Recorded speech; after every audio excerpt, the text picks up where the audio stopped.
lounging. Yeah, how you living, ski? Yo, I'm just lounging, B. Yeah, how you living, G? Yo, I'm just lounging, B. Yeah, how you living? I'm lounging. It's the But yeah, let's get going. Let's Johnny hit it, Wagner, 716 Realty Group. Welcome Thanks to for the having me. Loungin Cheers, with brother. Larry. Cheers, a little cinnamon whiskey. We're lounging. So yeah, like I said, I've been wanting to have you on. I just started getting this lounging part going again, and Yeah, man. got a cool logo. Thanks for having me. Yeah, absolutely. Been a big fan, long time. Yeah, no, absolutely. So we've known each other 4 years now? Going on that, at least Like that much. Yeah, Yeah. yeah. So yeah, good deal. I mean, we met, basically through Greg, golfing or whatever. But Greg Strauss, owner 716 Realty. Owner 716. Yeah. Yeah, he actually sent me a text last night. He's like, just thought your podcast was fucking awesome. Nice. Very good. Yeah, he's the media man. Yeah, guy. yeah. I'm surprised he doesn't have a podcast yet. But, Nah, yeah, I told him, I'm like, yeah, you're next, buddy. Get ready. There you go. Came on. Very good. So he was he was good. And he was like, and I told him you were coming on. He's like, yeah, rock and roll, Johnny. Appreciate it. Yeah. Please don't let my golf skills. I'm glad you didn't let my golf skills. Nah, we all suck. I'm so bad at golf. I'm glad that didn't ruin our friendship. We all suck. That's for sure. That's what, like my dad, he always told me, he's like, nobody's really good at golf. It's like, I used to talk to him about like, oh yeah, I golf with these guys. And I was nervous. And like, I went out there and I'm like, he's like, yeah, but you know what? No one's really good. Yeah. Like, unless you're playing with somebody that's like on the tour. Yeah. It's like everyone's going to hit shitty shots. Everyone's going to there's no reason. Pressure. There's no real reason to be nervous. Yeah. Like, whatever. I got paired up one time with a random pair. We were out. God, where were we? I was with my buddy Brian. And the two guys that were very good at golf all day, they were just hitting dimes. And I got a little confident in them. And I was standing. I know you never stand downrange, but I was maybe on like a 45-degree angle. I had to be 70 yards out or so from this guy, and that was the one bad ball of the day, and it hit me right in the shin. Oh my So you're right. There's always a bad shot in there. Yeah, somewhere. exactly. You never know what's going to happen, but yeah, that's happened to us too. It happened to whatever buddy of mine got hit like right in the forearm. It was like a ball came and he was like lining up for a shot too, and the guys behind us were like hitting into us, and he like flipped out. He was like ready to go down with these guys. It was like, because it literally hit him like right in the forearm. It was like, oh my God, seriously. But yeah, I know. It's crazy, but yeah, it's good times. So, but yeah, I wanted to have you on. It's like, appreciate it. A lot of good things to talk about, and especially like I love what you're doing with the videos. Thank you. They're just, to me, they're just informative and they're fun. Like the way you do it is just a fun format. You know what I mean? Where it's like popping up pictures and popping up, different things. Like that. Yeah, I appreciate that. I can't take credit for all of that. Yeah. So this is, and I might even said this when I first got here, but I've been doing video in my mind badly for years. Yeah. And I got linked up with this Tyler Finley who runs Blue Dot Media. And I started seeing his stuff on Instagram long before I knew who he was. And he was doing the same, what he does for me, for his own business. And he did one that's like, hey, real estate agents, like, instead of saying, my name's John Wagner, this is 123 Main Street, let me know if you have any questions. He's like, just answer the questions. And I'm like, oh, so that kind of rewired how I thought about this. And then when I started working with him, I write them, and I write the premise at least. I workshop it with him. He shoots and edits, and then sends me a uploadable document, file, whatever. So the images in them, the way that they're cut with the caption, none of that's me. That's all him. That's but awesome. it has made all the what makes something watchable in my eyes is good quality, actual camera stuff, good audio. I mean, that's kind of the baseline stuff. Right, exactly. What you talk about from there. Right, exactly.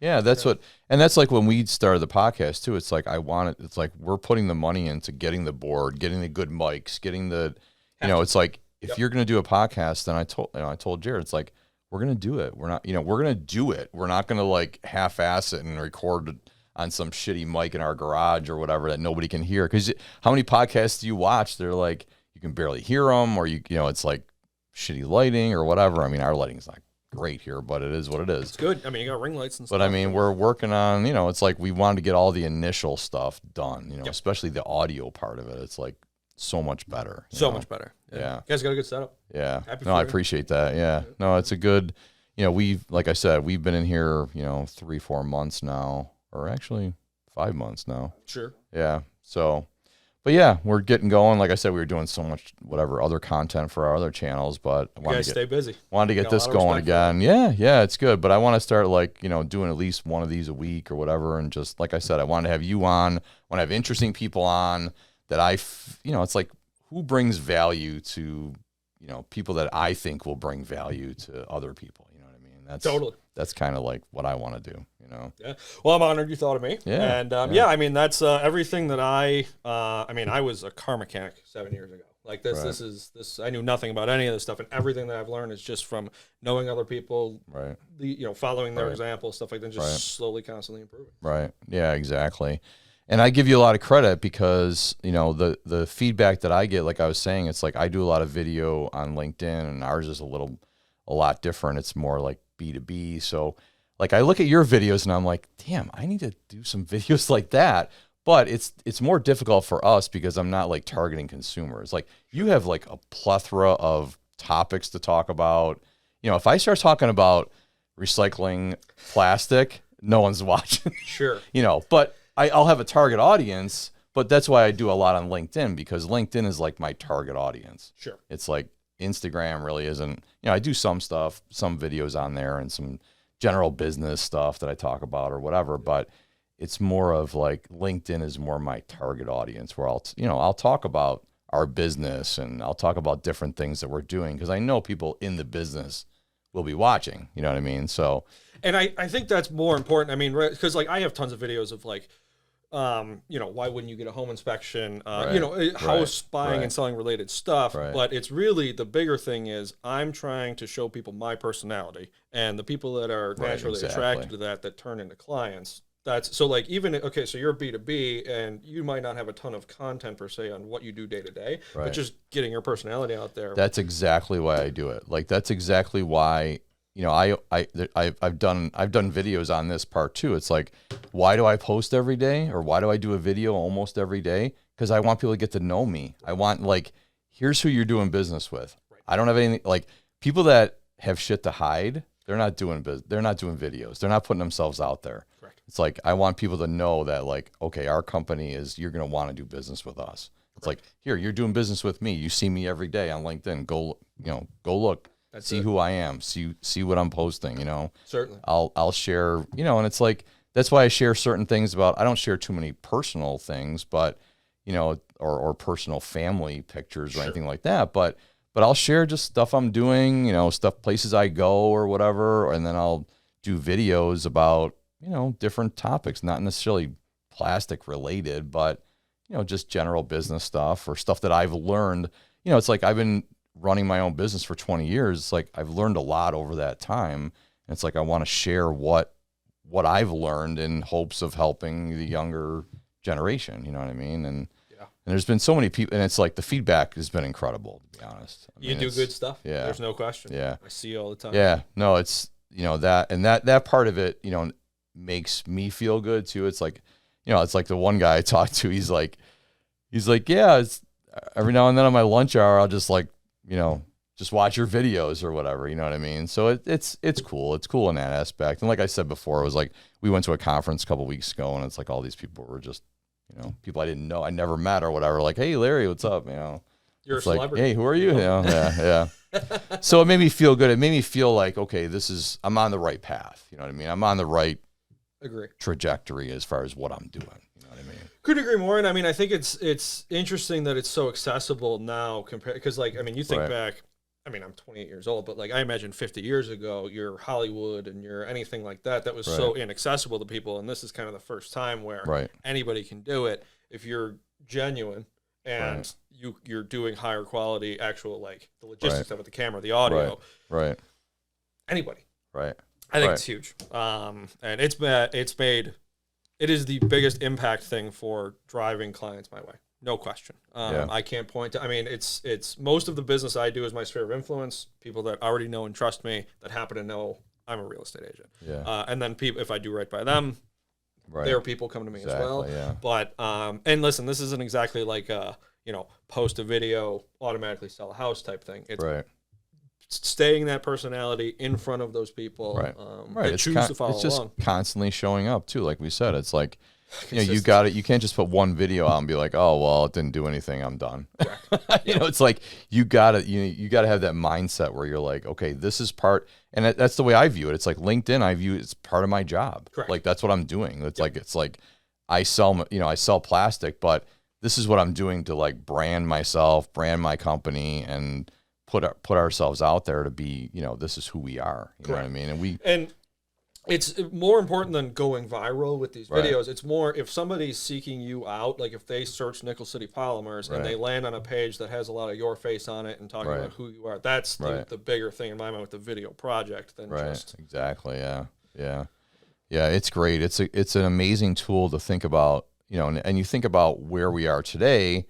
And like you said, back when there wasn't an internet or there wasn't cell phones or there wasn't, I mean, it's like, how were people marketing themselves back then? It's like you look at the back of a magazine for an ad or a newspaper or, classified listings. I mean, that's... I don't know how anybody got anything done before the internet, but I'll tell you, so I got started selling houses in 2016. Obviously, the internet was well integrated into everything we do. Prior to the internet, the new listings used to come in a physical book that got mailed to every real estate office, and that because like the real estate sign, I would make the argument you don't even really need anymore. I mean, it helps, I'm sure, in some small way. But prior to that, you either had to go to a real estate office and ask them what houses were for sale, or you drove around whatever neighborhood you wanted to live in and looked for the sign. That was it. Yeah. So like that's kind of what we did. I'm thinking back. So I bought my house in 1998. Okay.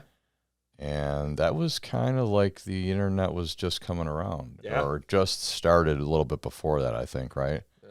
But yeah, that's kind of what we did. I mean, we wanted to live in Kenmore. We drove around, looked at what houses were, and we drove around with our agent. Yep. That's what we did. Yep. Yeah. Yeah. Zillow wasn't around in 98, that's for sure. Exactly. That's the thing. Yeah, I was trying to think back of like how we found our house, but there was a lot of trips where I remember our agent picked us up and we drove around. It was crazy. That's obviously the internet's changed everything, but that's why I laugh when you have people like I'll have dads show up to a home inspection for a first time home buyer and they start pitching advice, which plenty of dads have plenty of good real estate advice. Don't get me wrong. Some of them haven't bought a house since they were driving around with their agent looking at the book. It's like, are you sure you can really interject here? But whatever. So like I said, some of them have great advice, some of them don't. But yeah, it's It is funny. And I always tell Jared, it's like, even before cell phones, I mean, it's like I'm dating myself now, but holy cow. Like you think about, I think about it today and I'm like, how the hell do we even function? I used to call my friends on a house phone and be like, okay, listen, we're meeting at the bar at 8:00. Here's where we're meeting. And then that was it. And that was it. Like you get in your car, you go there. If like two of them don't show up, you're like, okay. We don't know. I don't know. We'll find out tomorrow when I call them on the house phone. For sure. Like what? I'm just old enough to remember my dad printing out the MapQuest directions. Like when we go on the family road, he would print out and staple the MapQuest. Like, oh my God. And I remember those days too. Like I used MapQuest, when I was going, like I'd go on, go see some customers or whatever. Sure. And I'd print out the MapQuest and then like half the time it'd be wrong. Like it is like, it was not accurate. It's not like it is today where you're like, you get like real-time traffic updates and like there's a cop up there. Like, we were driving and we're using that Waze app and you're like, oh, there's a cop coming up. There's an accident. And then you're like, then they ask you for feedback. You're like, is the car still there? Is the cop still there? Yep. And you're like, it's just amazing. But yeah, so many times on MapQuest, I'm like, I got the paper out and I was like, left turn here, right turn here. And I'm like, left turn here. Oh, it's a dead end. Okay, now where do I go? Right. Now we're in the middle of Ohio. I'm done. It's like, I don't even know where I am right now. Exactly. Yeah. But that's the thing too. I always tell my kids, it's like when I first started driving, I got lost all the time. all the time. Yeah. Like I didn't know where I was half the time. And you could just stop and ask for directions. Now if you went walking like up to somebody in Right. the yard and said, "Could you tell me?" They'd be like, "Who are you?" It'd be like, yeah, are you gonna kill me? Right, exactly. Is there a stranger walking Like up there here? is nobody that should be asking for directions today. Exactly. Yeah, which is a blessing and a curse. But Exactly. Yeah.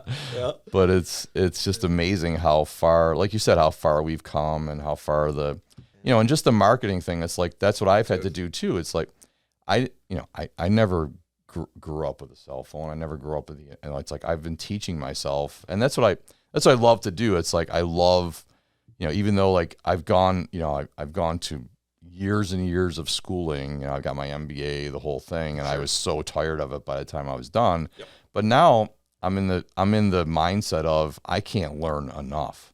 Like there's so many things going on that I'm just like Chat GPT and all these things that are, it's like we're trying to stay on top of every little thing that's coming up, and it's like I love it. I love learning new things. You know what I mean? Couldn't agree more. And I mean, even when I was in high school, I kind of recognized the idea that college is an endurance test. Like you're, Right. and I really, Right. I mean, I went to ECC to learn how to fix cars. Like I have no experience with a 4-year degree or anything like that. Right.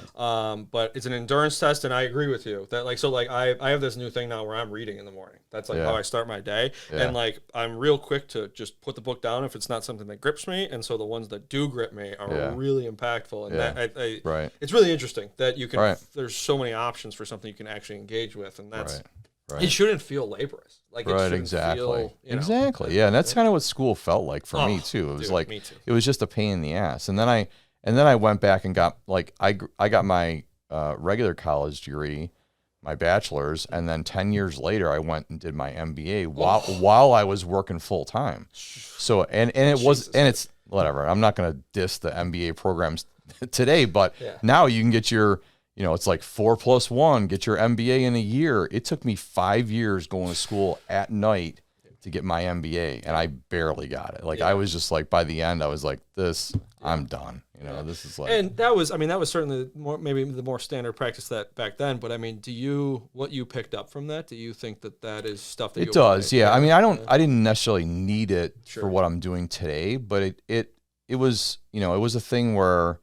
It taught you discipline. It taught you, and there was a lot of things I picked up throughout the program. I wasn't necessarily learning from the books. I was more learning from, group projects. There was a lot of like, okay, we're gonna, run a fake company, or we're gonna, it's like there was a lot of things that we did together that I can look back on and say, yeah, I'm glad I did it. Sure. But did I need to do it? Probably not. Right. You know what I mean? Yeah. But I'm glad it definitely like helped me as far as, how much I know today, and how much I, can look back on, and how it helped me progress and do the things I'm doing today for sure. That's good. But like, working. but like today, it's like, you don't really need, I mean, there's a big debate. Do you even need college? Because you can learn everything on the internet. You can basically teach yourself how to do anything. You can, yeah. I don't have much of an opinion on that, to be honest with you. I mean, I think this era is the quicker people can recognize again what comes naturally to them and what they kind of like to lean into versus what they feel they need to do. There's more opportunity for that these days, which is exciting. Right. And yeah, I mean, I'm certainly not here to discount the idea that an MBA probably, really equips you to do. Yeah, it does for sure. But you're right. You're totally right. It's like when I was in school, I had I mean, most kids don't know what they want to do, but I had zero idea what I wanted to do. Like I was interested in the stock market, so I was like, okay, I'll be a finance major, and it ended up being a really hard major, and I struggled through it. Whatever, it was hard, but then I got out of school and I was like, okay, now I have a finance degree. What am I going to do? It's like you either be a stockbroker or you're going to work in the finance department at a bank. Correct. And like those jobs were few and far between to get. So it was like, I didn't really want to be a stockbroker and call all my family and friends and try and rope them in on something. You know what I mean? Sure. So, but in that same breath, it was like, I kind of fell into the, I was working a job for a while, and then I kind of fell into what I'm actually doing now. You know what I mean? So you never know where you're going to end up. That's the thing. Completely. And even when I started, I worked for another company when I first started in this industry, and I didn't really like it. Like I didn't think this was going to be, when I left there, I thought, nah, I'm not really going to do this anymore. Like I didn't think I was going to be doing it, but, over the last, it's like I started my own company and obviously it's like, that's a whole different thing, but, Sure. but it's like now I really enjoy what I'm doing. That's You know what I incredible. mean? Yeah. I mean, And I mean, I'm in the same boat. I didn't do well with school. I'm sure you did better than I did, but I certainly didn't think I was going to end up in real estate. I didn't know what I wanted to do out of high school. I actually, right out of high school, did a semester of criminal justice at ECC, which is hilarious because I did like the worst job ever. And then I took a year and a half off or something like that, and then I knew I had to do something, so I started working on car. And I went to BOCES in high school to fix cars. Yep. My dad was a mechanic when I was a kid, so like I was exposed Yeah. to it, and I knew I had to do something. So I went to ECC.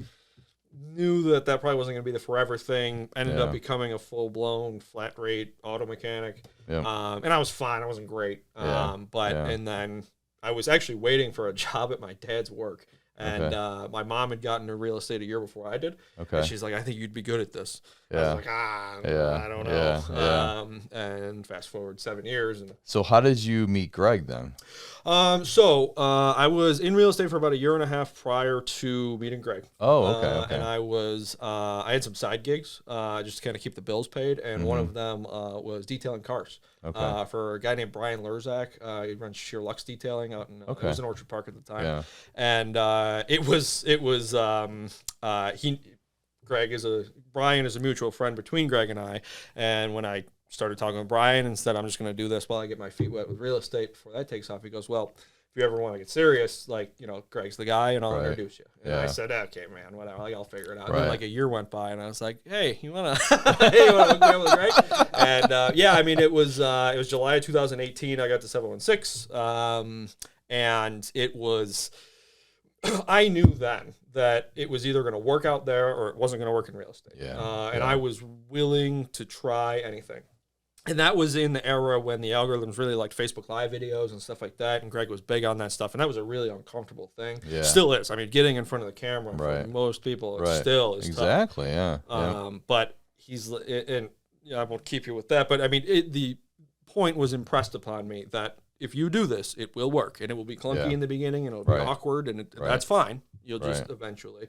And sure enough, I started doing it. And it's been fantastic. Well, and that's the thing I've noticed with, your guys' company and Greg. I mean, it's like ever since I met Greg, it's like, I was obviously super impressed and whatever, we've all become friends or whatever, but it's like, and it's like, I love the ambition, that you guys, like, that's what I was attracted to. It's like, you guys are ambitious. It's like you, Greg, Matt, I mean, they're all, all you guys are just like killing it. You're killers. You Appreciate are. That. Yeah, absolutely.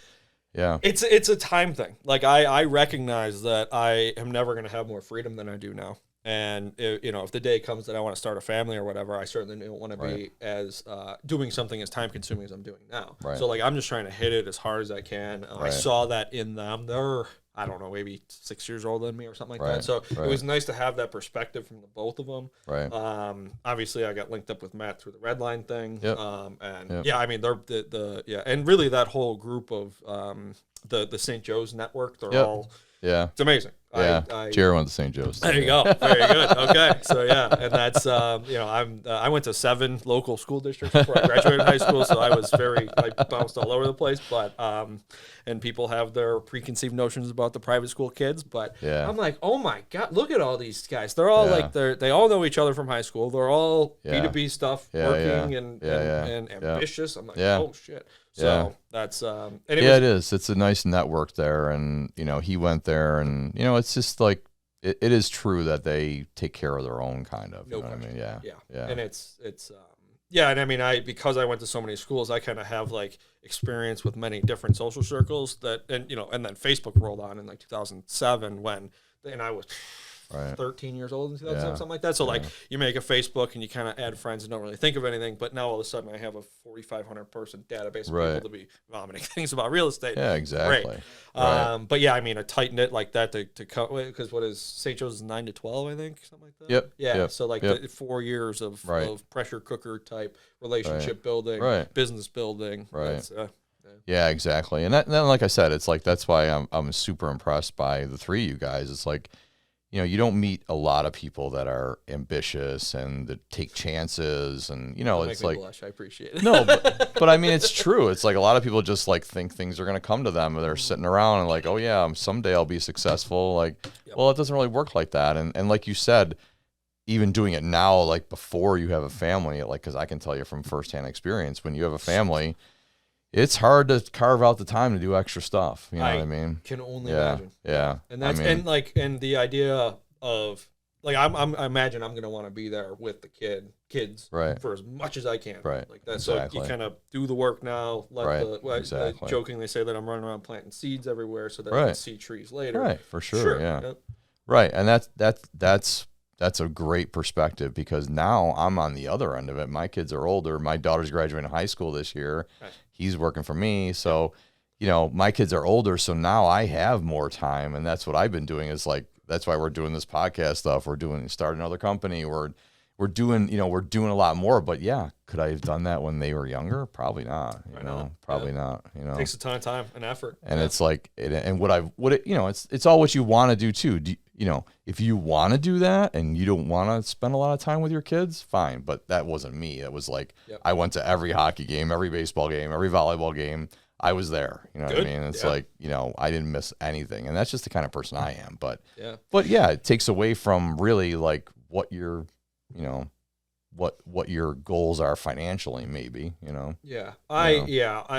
You can make money doing anything, and it might not even be a want thing. Like, it's not that you don't want to spend time with your kids. It's just that you've started this thing that you feel you need to keep leaning into to keep the bills paid, to keep the kids, and like the whole thing, like it turns into this web. I mean, I got into real estate when I was 22 years old, and I recognized that most of the people my age were not buying and selling houses yet. When they were, I'd already be multiple years into the business, and now, I mean, I'm already kind of at a point. Over the last 6-8 months, my thing has been like I'm already operating at the maximum of what I can by myself. So now I'm trying to test the waters with hiring and outsourcing and this and that. So like that's the time to do it, because if I can build that, and then it turns into a sustainable business that I can do 30, 40 hours a week. Right. And that's the thing, in talking to Greg over the years, the real estate business is not that it's similar to my business, but, I have 6 reps that work for me now, and they're all in their 20s. That's crazy. You know what I mean? And they're all 1099 employees. Really? You know what I mean? So that's the same with you guys. Exactly. It's like, if you don't do anything, you don't make any money. Yep. You know what I mean? So I thrive in that, though. Even when I was fixing cars, I was flat rate. Well, I was an oil change kid forever, but then I became flat rate, and you figure out how to get paid for 75 hours in a 40-hour work week, and it's addicting.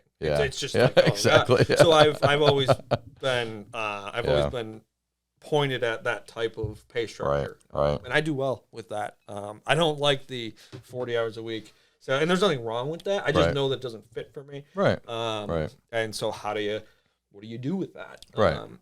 Be really honest with yourself and find a good opportunity to. Yeah. And that's the whole thing. It's like I tell my guys, and I remember talking to Greg about this too. He's like, we hire, it's like we bring on like 20 agents and maybe 10 stick around. You know what I mean? And that's kind of how our business is too. It's like, we bring on some people, and you either want to do it or you don't want to do it. And you either, it's like I can help, it's like we have things that we do too to help them along or whatever. But it's like, dude, we can't make calls for you. We can't do this. We can't, it's like you got to get on the phone and get out there and try. And we do, And we do, we have a system, or not a system, but it's like, we're not sitting on the phone calling all day long either. But it's a combination of calling, messaging, emailing, marketing, doing all the things that we do and a lot of it now is like, that's why we post on LinkedIn a lot. It's like we're trying to attract people to us. You know what I mean? That's part of it. And we've got a lot, over the last, I probably started this, LinkedIn video journey 3 years ago maybe, but I mean, it's really gotten us, some people like, oh, hey, I saw your video, but it's like, people reach out because they see us now, you know what I mean? And I've had a lot of guys too, like even at the conference, they were wearing those white hats or whatever. Sweet hats, by the way. Love see them in the video or whatever. But I had people reach out to me. It's like, dude, your marketing is amazing. Like we saw those guys walking around the convention with white hats on. It's like we knew exactly who they were. Yeah. Yeah. It's crazy. Yeah. And I really do think that's the future where like personalities aligning with the. I mean, you see it now. You see it, and I don't want to like rip off the Gary V's of the world and stuff like that. But people that are aligned with brands. I mean, the I'm not the biggest Jake Paul fan in the world, but the Prime thing. He just said, "I'm going to make a beverage now," and he has the connections to retail it. I know it's crazy. Now it's Gatorade. It's like what? And I know. And that it's easy to look at that on such a high level and be like, that seems impossible. But I'm doing that on a very localized level in real estate, and it's the same thing. You're talking to the camera. You're but that's the thing. It's like all these people who are, even Jake Paul, whatever. You can like him or hate him, but. He started somewhere. Yes. He's, whatever. Not comparing myself to Jake Paul. Right, exactly. But I'm just saying, even anybody, Bill Gates, whoever you want to talk about, started basically with nothing. Correct. You know what I mean? And it's like, and they didn't have the resources we have today. They didn't have the TikToks where you can just suddenly blow up with 400,000 views overnight. None of that. Right. How many of these TikTok guys too? It's like, I'm, the one guy. Who reviews electronics or whatever? MKBHD. Yeah, one of those. Brownlee, Marquez. That guy. I mean, it's like just like that. It's like he just started reviewing, tech gadgets kind of thing or whatever. And it's like that's the thing today, which is so interesting that whatever you're into, you could just start a channel about, or start talking about, or start doing TikTok videos about it every day, and start talking about it. And now you can become an expert in your little niche of the planet. You know what I mean? Yeah. Yep. Yeah. And even more than that, it's if you're looking at it as a lead generation tool, you're attracting people that are without any input from them, that they like you. Right. So it's automatically sifting out people that you're not necessarily going to work well with. Like the swearing in the videos comes up, and it's like, I swear like a sailor. So if you don't like that I'm swearing in my videos, you're definitely not going to like how I am in real life. Exactly, so that's fine. Go away. You know what I mean? It's that simple. Right. Exactly. And that's the whole part about it too. It's like being yourself is so key because whatever And the whole reason I started my journey is mostly because of Gary Vee, to be honest. Like I started watching his stuff and I was like, he's like, if you're not putting out this much of content every day, and it really started resonating with me because in my industry, nobody was doing that. Yeah. Like I'm pretty much the first one to start in our industry to start using every social media or using LinkedIn at least to be, to talk about our industry and to put myself out there and say, yeah, this is me. This is what we're doing. This is what we're talking. We talk about different issues every day or whatever. It's like you could talk about anything really. Yep. And like you do, you pick certain things about your house, your electrical box, your whatever, and and you just keep going every day and putting that content out, and it's true. It works. And it's not even like Gary Vee, I think, is a stellar example. I like Gary Vee a lot. When you first see Gary Vee, it is a jarring experience. Oh, for sure. Yeah, exactly. And at first I was like, who the fuck is this guy? Exactly. I thought the exact same thing. Yeah. But he has at the top of his profile that he was an early investor in Twitter, Facebook, Uber. I'm like, okay, so this guy knows something. Right. And then you just listen to that consistent messaging, and all of a sudden it's like, oh, it is jarring in the beginning, but it's the same message. It's coming from a good place. It's compassion. It's consistency. It's whatever. Right. I mean, that's the thing. If you watch if you watch a clip or two of them, you're like, oh, that guy's a fucking idiot. That's That's easy. That's so easy to be that way. Right. Yep. Exactly. Yep. And it's like me. I kind of thought the same thing when I first saw him, and then I was like, But then I started really watching, and I started watching some of his talks that he did. He's got these hour talks that he has on YouTube, and it's like some of that stuff's amazing. It really is. Yeah. I completely agree. And I got hooked on the Gary Vee thing when, I don't know if he does this anymore. If he does, I certainly haven't seen it in a while. But he used to have these where you could pay to be part of his coaching program, quote unquote, consulting is probably a better word. Yeah. And so he would just set a camera. He'd be at the head of the table. He would just set a camera down, and you couldn't see the other people in the room, but you could hear the questions they were asking. Oh, yeah. And he would. He doesn't do that as much anymore, but yeah. The 4D, right? Yeah, right. That's exactly it. So you're. I liked that he was willing to put that out there. I liked that it was really raw feedback. Right. And excluding the people that are asking the questions kind of gets a good dynamic. Right, there. And I really, exactly, that's yeah. the kind of stuff that I really gravitate to. If I could be in the room with him, right. what questions would I be Yeah, asking him? exactly. Yeah. That's yeah, where it. Yeah. Right. Yeah. I mean, he just has a lot of good content and a lot of good.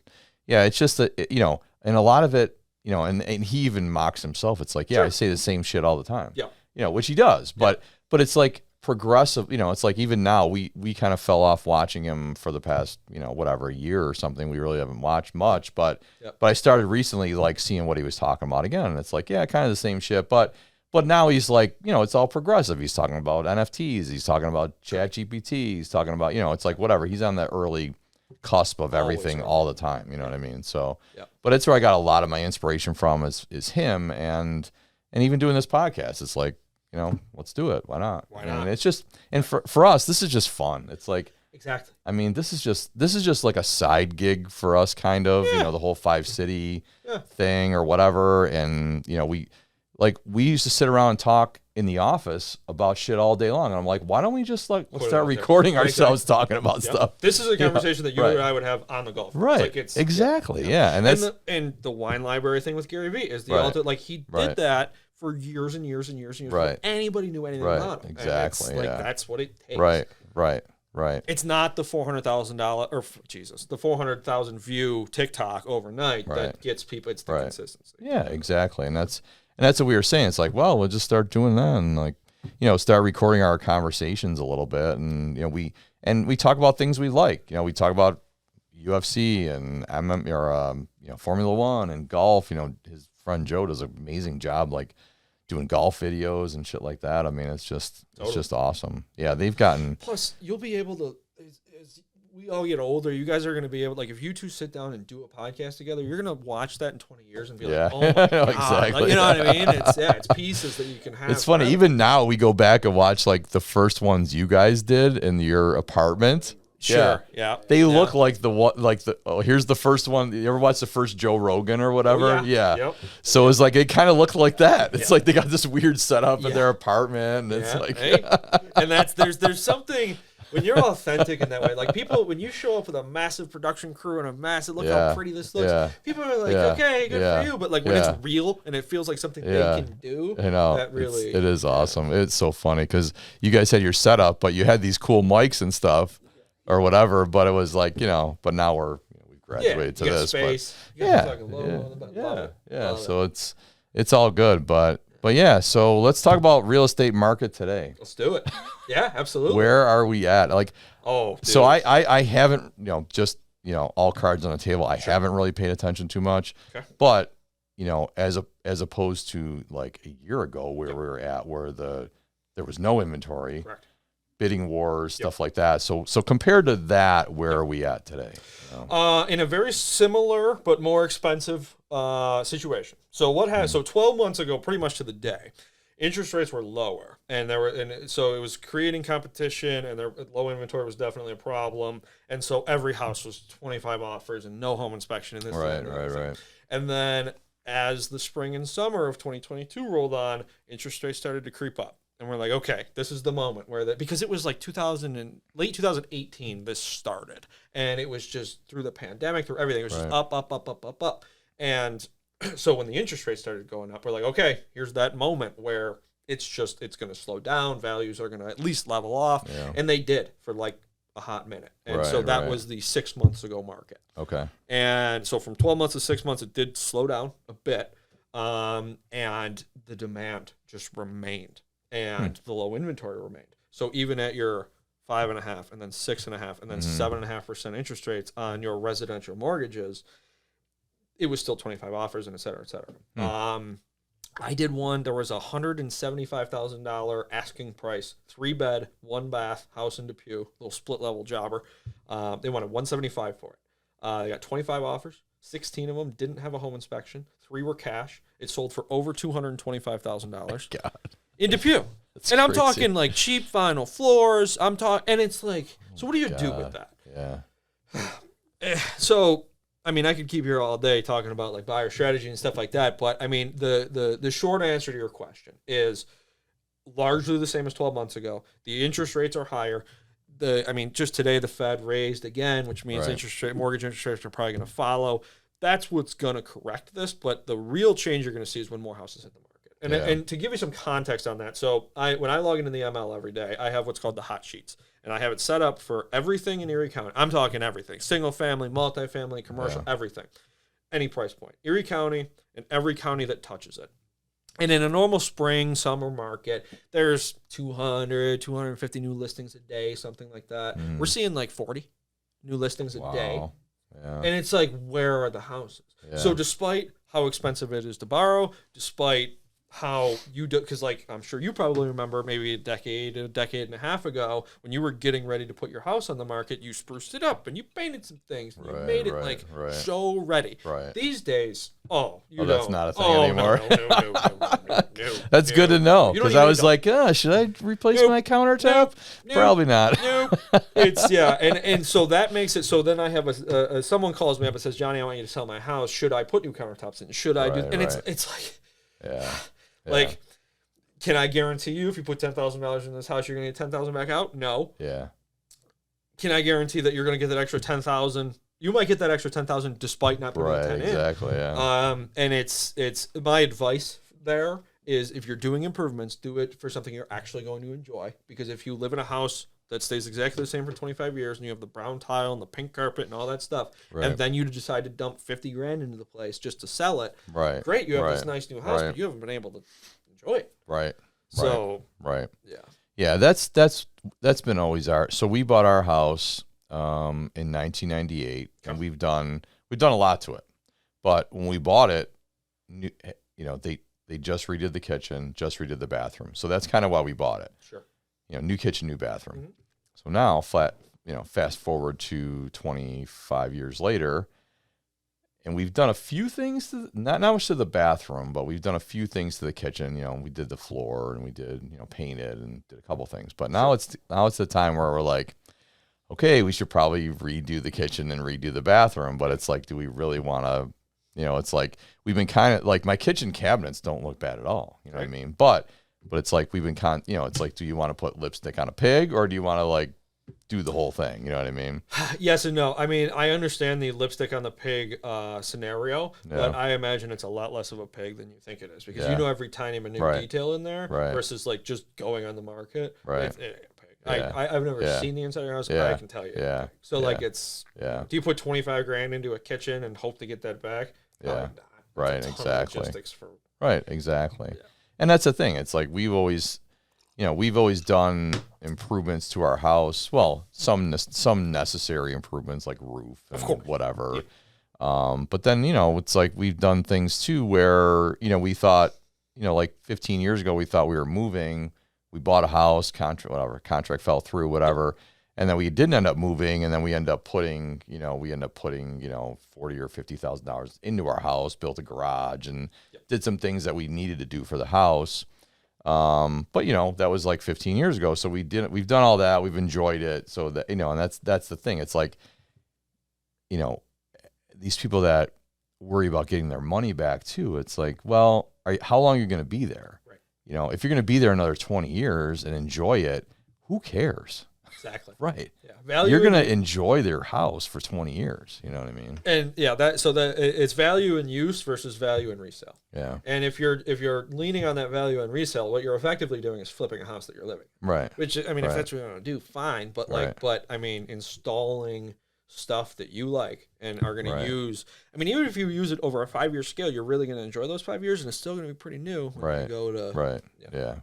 Yeah, that's the struggle that we've always had. It's like we thought about putting an addition on our house. We thought about doing all kinds of stuff, and then but it was always in the back of our head. It's like, okay, we spent $100,000 on an addition or whatever. Right. Are we really getting that money back? And we think about it now. When we were thinking about it back then, yeah, we would have got our money back because it's like now my house. I'll date myself, but it's like we paid $80,000 for our house. Right. You know what I mean? And now it's probably worth $250,000 or more. Easy. You know? I mean, Kenmore's. Right. Everything in Kenmore's worth $250,000. But the real estate's a long play. There's no question. And you can't, I mean, it makes all the sense in the world. I mean, people come to me and they're like, this can't be sustainable. This is a bubble. It's like, no. Right. People were, you get a mortgage of 3%. That's as close to free money as you're ever going Right. to get over 30 Right. years, and we're probably never going to see what Yeah. we're seeing now. The 6-7% mortgage Yeah. interest rate. That's the normal. Yeah. That's the my Exactly, parents yeah. bought their first house at like a 15% mortgage Right. interest rate, Right. and that's yeah. what stalled the appreciation. Is Right. everyone was giving all the money to the bank, Right. and then that slowly loosened up, and then the economy gets slightly better in Buffalo, and then Right. all of a sudden you have Right. people like Tesla coming in, you have people, Right. and then Yeah. like M&T just pours money into this town. Like Yeah. that's how this makes sense. Yeah. Yeah. And yeah. Yeah, that's the thing. We refinanced years ago, and it was like now 3.3% or whatever. Yeah. You know, and it's I signed up in October 2021, and I'm gonna have 3.125. yeah, Which is again Perfect time, as yeah. close to free money right. as you're ever gonna Exactly. see. Yeah. Yeah, that was the time we refinanced when we did the improvements or whatever, and we got like 3.3%. Yeah. But Crazy. yeah. Yeah. But like you said, but and I think there's always that notion too. It's like, oh, are we going to see 2008 again? And that's I not have an really answer to that. right, right, and that's why I'm Yeah. asking it, because Yeah. there's so many people that Yeah. think that's what we're going to see again, and I don't really, I think conditions were much different back then. Totally different. Right. And that's I'm certainly not here to defend anything, and I'm certainly Right. not an economist. Right. And for those of you watching, if you've never seen the movie The Big Short, fantastic Hollywood grade movie put together that really puts in layman's terms what happened in 2008. But my real estate agent opinion on this whole thing is they were loaning money to people without checking if it was going to come back, and they were signing them up for loans that their payment was going to triple in X amount of years, and they didn't tell them that. Right. That's not sustainable. So like balloon payments, variable rates, Yes. stuff like that. Yeah, variables, balloons, and then they were doing they were doing written income, no income verification. Yeah. If you wrote on a piece of paper that you make $250,000 a year, Yeah. great, we'll loan on you. Yeah, It's like exactly. whoa. Yeah, yeah. So like, Yeah. my question is, how did that go on for so long before it crashed? Right, Like we're talking right, years. This was going on. right, So that's not happening. Right. Again, and Buffalo specifically. So like and I don't want to.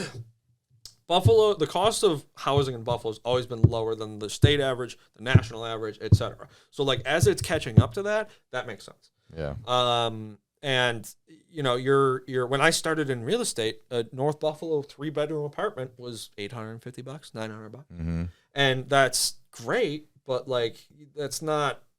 Right. People are making more money. Right. Than that. Yeah. Exactly. And you're if you're spending 25-30% of your income on the roof over your head, that's normal. So Right. like if you are making $120,000 and you have a $850 apartment, yeah, that's great. And Yeah. you're not going to be happy when Right. that starts to go up. Yeah. But everything you're seeing these days, from my perspective, makes sense. The one that doesn't make sense to me is because we've seen the cost of borrowing money go up so much over the last 12 months or so. Where's that money coming from? Right. Exactly. Like yeah. now it's like, okay, are these people not making rational decisions? And even if they're not, if Right. everybody's doing it, Right. we determine real estate's value based on comparable sales. That's Right. it. Right. For single family residential stuff, comparable sales. So even if it's like, okay, everyone's making crazy decisions right this second, but if everybody's doing it and then the appraisers are appraising the houses based on the comparable sales and it checks, Right. is it going to collapse?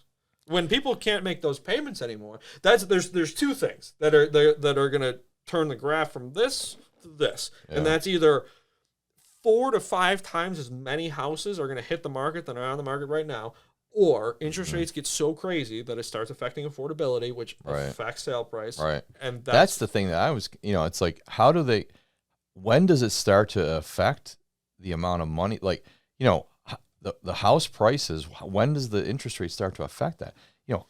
You got to pay so much more for your mortgage, correct.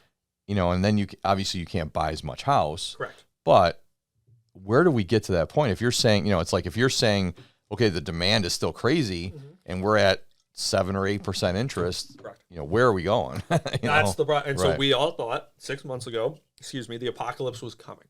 Like Yeah. we thought interest rates are going Right. up. It's going Right. to be madness. Right. And it just didn't happen. I mean, for a split second, it was less competitive. It certainly never quieted down. Right. But now we're right back. And Right. and I think that as home values go up, rent prices go up.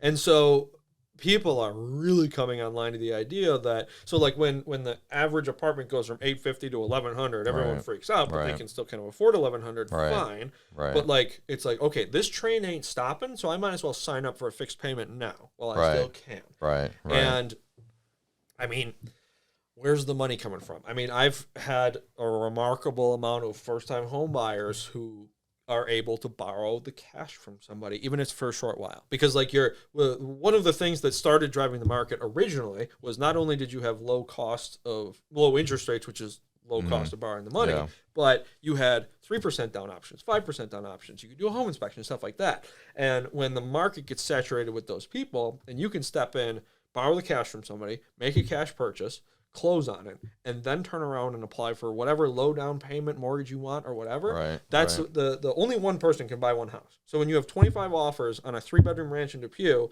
one person gets it, 24 people move to the one down the street, Yeah. Yeah. and 3 more buyers fill in new. Yeah.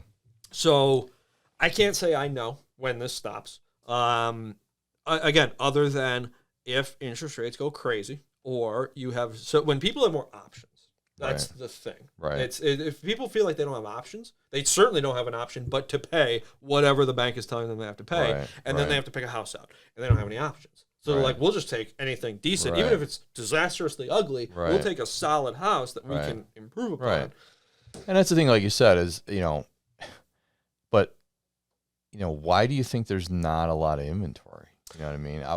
Why is that? So, okay. So my answer to that is because the headline said the market's hot and you sell your house, you make a bunch of money, but then you have to buy another house. So you're taking all that Right, extreme profit right. and you're giving it to the next person. It's this big chain reaction of, Right. so I think that's it. People are Yeah. afraid.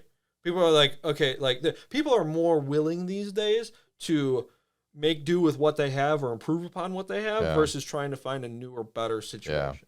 Yeah. And so when that tightens up, now there's less houses on the market, so it gets more competitive, and it's just this chain reaction. Right. And that was so true, like, a year or two ago when things were really skyrocketing, because I told my wife, I'm like, I'm just going to put a sign on the front of our house that says 350, take it or leave it. Right, right. And I if we get it, all right, we're Right. going to go. We're Yep. gonna go find somewhere else to live. But that's the thing. It's like, where do you find it? Where are you going? Where do you know find what I the mean? next Yeah. one? Where are you going to live? So we have a unique circumstance here in the Buffalo area because they are building apartments like crazy, and I'll tell you, with firsthand experience, the newer home buyers coming on the market are way more interested in things being taken care of for them. Right. HOAs, lawn care, snow care, stuff like that. They don't want to think about that stuff.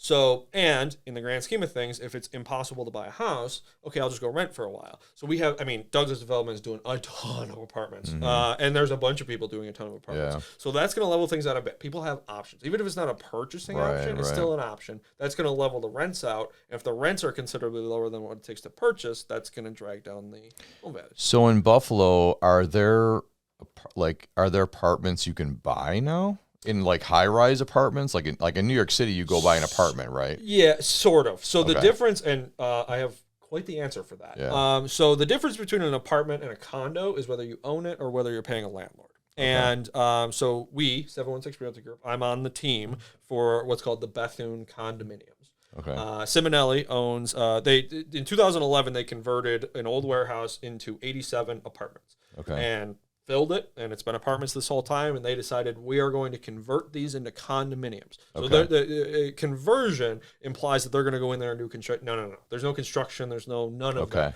They're just changing the ownership status from we So own they're this changing building. the name, basically, right? Yeah. So we're now tasked with selling 87 condominiums that range between 145 grand and 310 grand to be in North Buffalo. And again, you're locking in that interest rate. So where are those in North Buffalo? Main Street, but the end of Hurdle, if you know where Bennett is, Oh, it's yeah, immediately yeah. next door to Bennett. Oh, really? Okay. Yeah. Huh. And so that was, that's been a big project for us. We started that. Really boots on the ground. Could start selling them maybe 4 months ago. We have, I'm not even sure I'm allowed to say this, but 13 of them under contract of the 87, and all of them will be converted. We imagine this takes 18, 24 months. But again, it leans into what a first-time home buyer is really looking for. They're not big spaces, Right. but no exterior maintenance.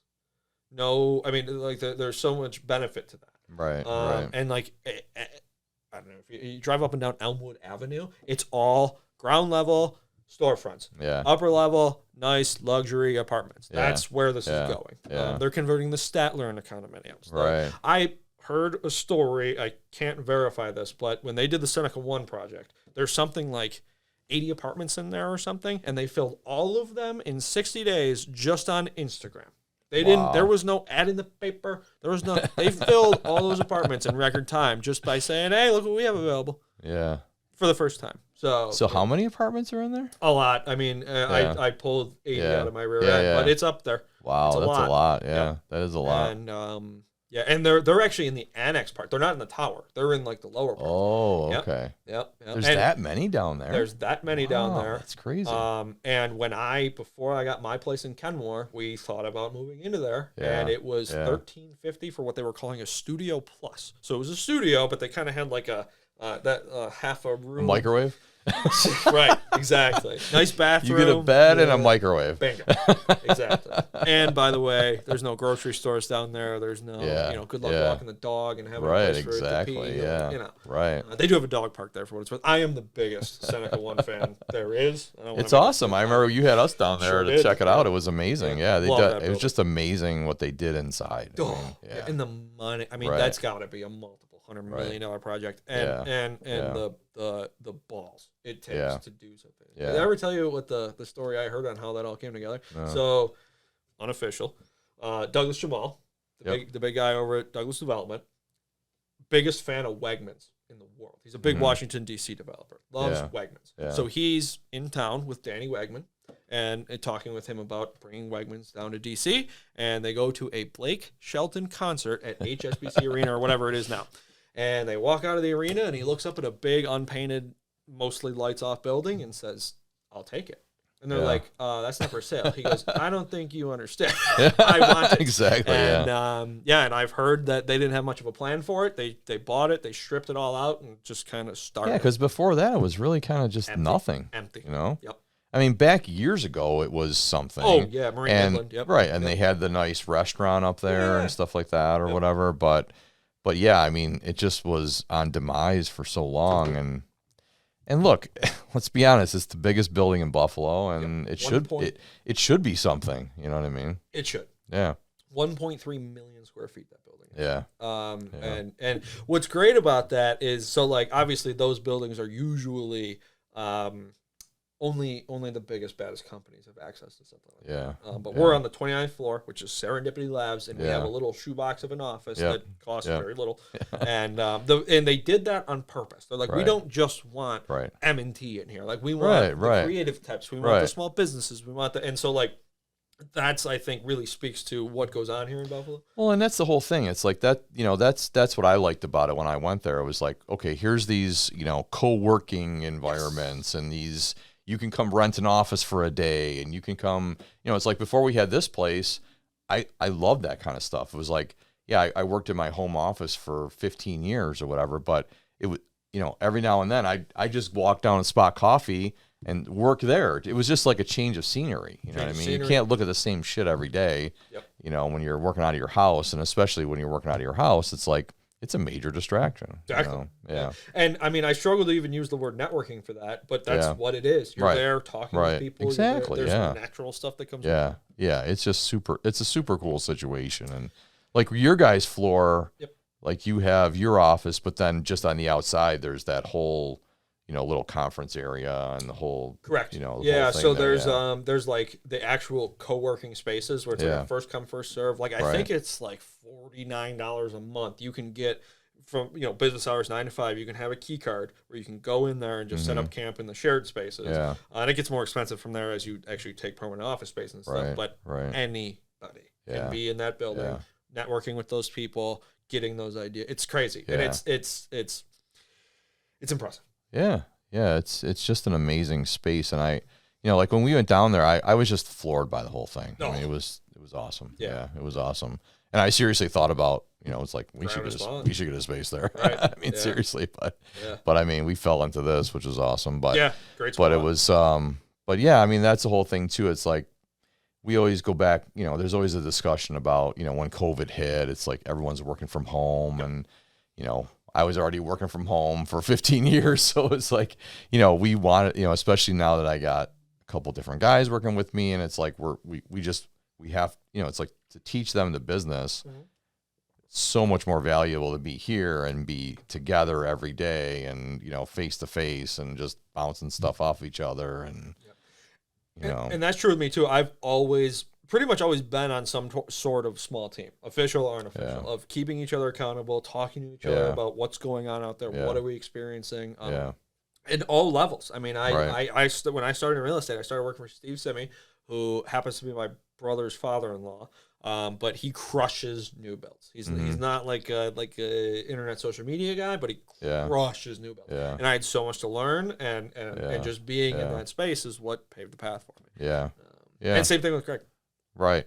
Yeah, exactly. And you guys, how many offices do you got? I mean, it seems like every time I go online, new office. New office. Yeah. It's definitely a unique model. There's 10 of them now. And it's so nobody has assigned office space. Nobody has an assigned desk. Your larger, maybe unnamed, but the yellow signs and the green and gold signs and stuff like the individual offices are kind of their own franchises per se, and they're kind of competing against each other. Versus what we have going on here is you can show up and use whatever space you want. You can very cool. Exactly, and it's kind of like we call them hotel desks, where you show up and set up and then break down and leave. Like that's.